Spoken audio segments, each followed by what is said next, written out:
भाई एमिवे ना गेम में इंपॉर्टेंट है और हमें एमिवे चाहिए। अब कुछ लोग एमिवे को सिर्फ इसलिए पसंद नहीं करते कि उसने रफ्तार को डिस किया था बिना किसी वजह। रफ्तार ने कुछ उतना भी बुरा नहीं बोला था इंटरव्यू में जिसकी वजह से एमिवे को डिस करना पड़ जाए, बट फिर भी उसने डिस किया और इतना ब्रूटल डिस किया। तो ब्रो, अगर तो आप एक नॉर्मल इंसान हो तो हो सकता है आपके लिए वो बहुत ज्यादा चीजें नॉर्मल हो और कुछ भी उतना बुरा नहीं हो, बट एमिवे के प्रोस्पेक्टिव से वो सारी चीजें बहुत ज्यादा बड़ी थी और एमिवे को दिल से वो उन सारी चीजों के लिए बुरा लगा था। बिकॉज उस टाइम पे, जिस टाइम पे ये इंटरव्यू आया था, एमिवे कुछ था मुंबई में। एमिवे से लोग एक्सपेक्ट करते थे कि एमिवे कुछ कर जाएगा, ठीक है, एमिवे से कुछ डिजर्व करते थे लोग। और वहीं दूसरी साइड कुछ ऐसे लोग भी थे जो एमिवे के फेल होने का वेट कर रहे थे। और रफ्तार का ये इंटरव्यू उन सभी लोगों के लिए एक ट्रीट था जो एमिवे के फेल हो जाने का वेट कर रहे थे या जो एमिवे का हेट। और ब्रो, एमिवे स्ट्रगल और हार्ड वर्क ना डे 1 से कर रहा था। जब ये इंटरव्यू के बाद लोगों ने उसको उसके अलग अलग काट काट के उसको क्लिप्स टैग किए, उसको क्लिप्स भेजे, उसको डीएम करे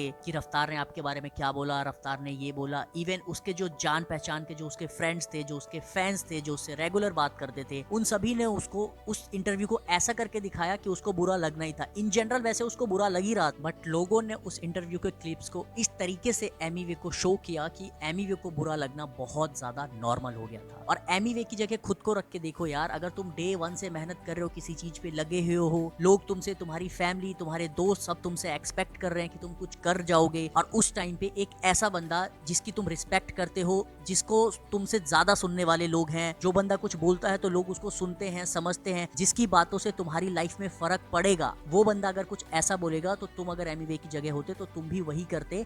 इवन शायद एमिवे से कुछ बढ़ के करते जो एमिवे ने किया। और बात रही जहां तक हिप हॉप की और काम की, तो भाई रफ्तार जैसा बड़ा आर्टिस्ट अगर किसी के साथ कोलैब कर रहा है, किसी के साथ उठ बैठ रहा है, दैट मीन्स वो बंदे में टैलेंट की कोई कमी नहीं है। और अभी रिसेंटली चुसंबा और KR- में जो एमिवे ने बैड वर्ड यूज किए हैं, ब्रो वो दिखाना चाहता है कि हम किसी से कम नहीं है, तुम हमको एक छेड़ोगे हम तुमको 10 छेड़ेंगे। एक डर पैदा करना चाहता है कि उसको हल्के में ना लो, वो बहुत भारी चीज है, और जो कि वो एक्चुअली है। वो शो करना चाहता है कि तुम अगर मुझे 1% दुख दोगे, मैं तुम्हें 10% दुख दूंगा। और जहां तक बात रही डिस की, तो डिस भाई जब कलमकार की साइड से आता है तो लोग कलमकार की साइड हो जाते हैं, और जब एमिवे की साइड से आता है तो लोग एमिवे की साइड हो जाते हैं। वो लास्ट जिसका होता है ना, ऑडियंस का झुकाव उसकी तरफ ज्यादा होता है। चलो मान लिया तुम रफ्तार के फैन हो, तुम कृष्णा के फैन हो, बट रख लो दिल पे हाथ कि तुम्हें गिरफ्तार पे मजा नहीं आया था। भाई डिस गेम में एमिवे ने वो स्टैंडर्ड क्रिएट कर दिया ना, डजंट मैटर अब कोई भी हारे या जीते, बट वो लेवल को रीच करना ही अपने आप में बहुत बड़ी बात हो जाएगी, जो लेवल एमिवे ने क्रिएट कर दिया है। चाहे वो गली का कुत्ता से हो, गिरफ्तार से हो, खत्म, समझ में आया क्या, ये सारे एमिवे की तरफ से जो भी डिस अभी तक आए हैं, उसने कभी भी डिसअपॉइंट नहीं किया है। एमिवे से जो डिजर्व करते हैं वो लेवल एमिवे ने सर्व किया है। चलो माना आप रफ्तार के फैन हो या कृष्णा के फैन, बट एक बार एमिवे के वो सारे डिस ट्रैक या जो भी गाने एमिवे के तुमने सुने हैं आज तक, वो सारे एक बार डिलीट करके देखो अपने दिमाग से, फिर देखो इंडियन हिप हॉप तुमको कैसा लगेगा। एमिवे के बिना ना हिप हॉप खाली है। एमिवे ना हिप हॉप में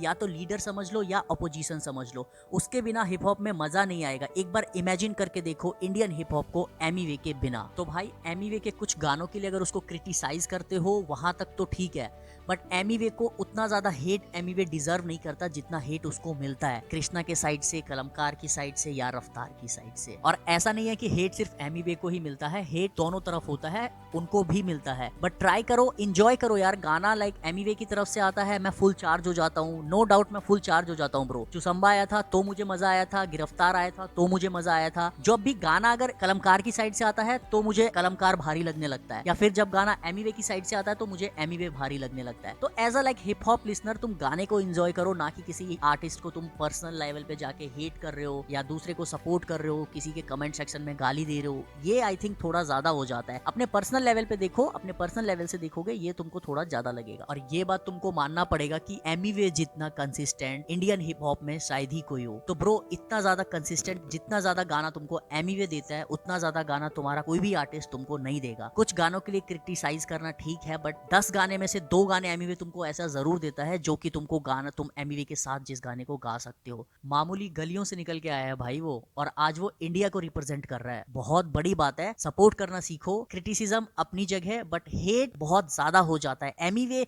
एटलीस्ट इतना तो मुझे लगता है कि ये हेट तो नहीं डिजर्व करता बंदा।